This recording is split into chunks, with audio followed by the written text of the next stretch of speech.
I wrote this paper reflecting back on my experience as a PhD student, and I really wanted to.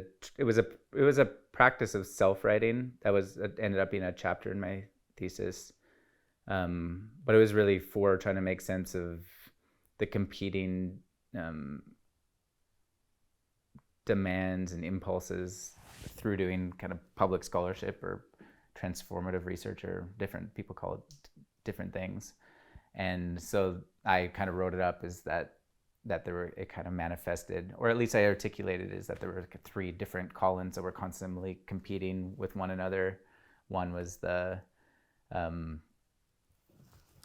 professional, start with like the public Colin, or the Colin that's really focused on community building and activism and work out in the community, that and kind of like that part of the work that I was doing, a participatory action research project, who then was in conflict often, not always, with the professional Colin, and this is with the demands of the university to become an expert and to be really proficient at research and to write well and to be rigorous. And then the third Colin was the critical Colin that really kind of emerged, especially through writing the paper, was trying to be really critical of the Colins and my role in the world, and who I am, and the processes that I'm involved in.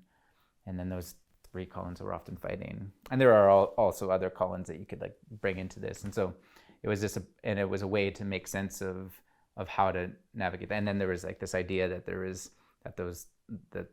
universe, or that my identity and my performance as a transformative or a public researcher was shaped by how I understood myself. And so writing that helped me understand myself better, but my like subjectivity and my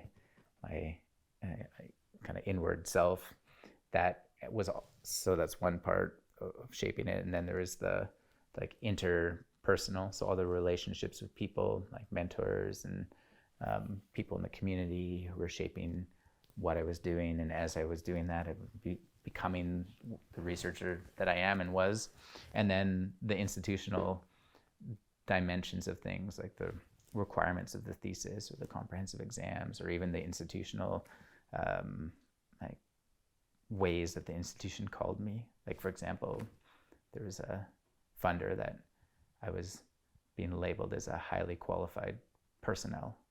You know, just like even naming somebody as like that's what I'm becoming to the institution, for example. Like, and so all those things shape you, and by making that visible, this was a process of reflexivity again, and self-writing.